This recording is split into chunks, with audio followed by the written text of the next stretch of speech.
A Terra, o único planeta do Sistema Solar onde se conhece vida, executa, tal como os outros planetas, dois tipos de movimentos.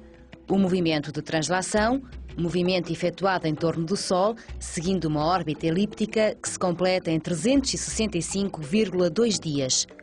O movimento de rotação, um movimento efetuado sobre o seu eixo imaginário que se completa em 23 horas, 56 minutos e 4 segundos.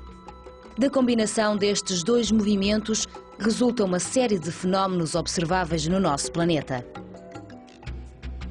Do movimento de rotação da Terra resulta a sucessão entre o dia e a noite. Enquanto o nosso planeta vai rodando sobre o seu eixo imaginário, na metade que fica iluminada é de dia e na metade que não recebe a luz do Sol é de noite. Da combinação do movimento de translação da Terra com a inclinação do seu eixo de rotação, resulta a mudança das estações do ano e a diferença observada entre estas nos hemisférios Norte e Sul. Quando a Terra se encontra na posição de solstício de junho, 21 ou 22 de junho, o seu eixo de rotação aponta na direção do Sol.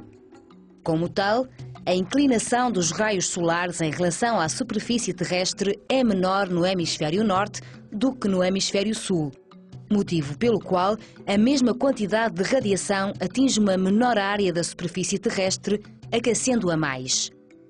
Por outro lado, no hemisfério norte, a radiação solar percorre uma menor distância através da atmosfera do que no hemisfério sul, originando uma menor dissipação de energia.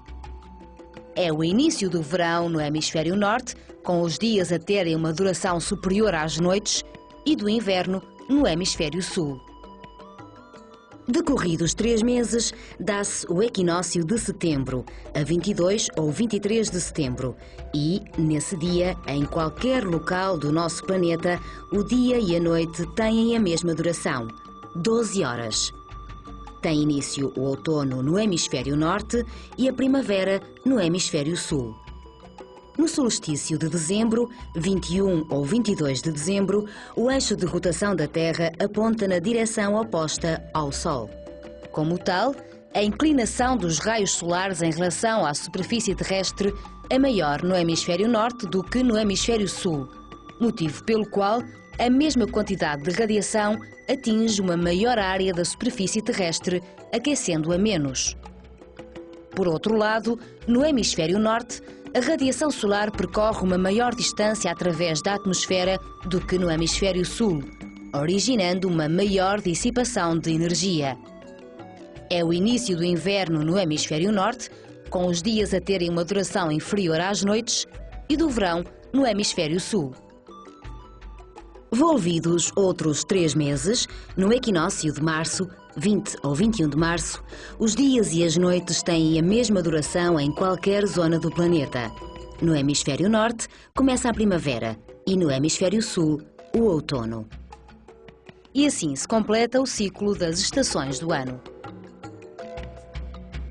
As diferentes fases da Lua devem-se ao movimento de translação deste satélite em torno da Terra.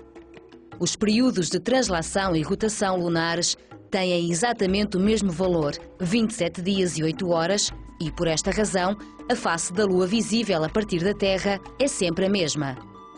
Em dias de Lua nova, quando a Lua se encontra entre a Terra e o Sol, a sua face virada para a Terra não está iluminada e, por isso, não é visível. Na fase crescente, conforme a Lua continua o movimento de translação em torno da Terra, a sua face vai se tornando progressivamente visível. Em dias de lua cheia, a Lua fica atrás da Terra e a sua face, que se encontra virada para nós, torna-se totalmente visível, pois está iluminada pelo Sol. Este satélite continua o seu movimento de translação e a face virada para a Terra começa a ser cada vez menos visível. A Lua entra em minguante. Quando a Lua se volta a encontrar entre a Terra e o Sol, volta à fase de Lua nova. Os eclipses são fenómenos fascinantes e que desde sempre atraíram a curiosidade do homem.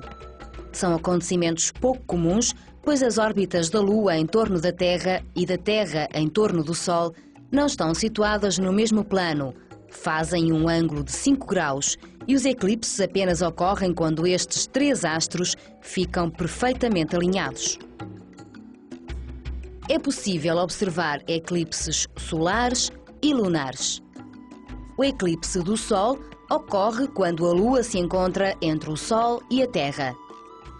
Nesta situação, a sombra da Lua é projetada sobre uma zona da superfície terrestre que fica momentaneamente às escuras.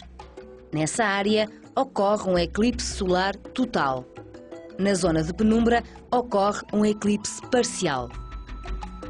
O eclipse da Lua ocorre por vezes na fase de lua cheia, quando a Terra se encontra exatamente entre o Sol e a Lua. A Terra, iluminada pelo Sol, projeta no espaço uma zona de sombra e uma zona de penumbra. Quando a Lua atravessa a zona de sombra, ocorre um eclipse total da Lua. Se a Lua atravessa a zona de penumbra ou as zonas de sombra e penumbra simultaneamente, dá-se o eclipse parcial da Lua.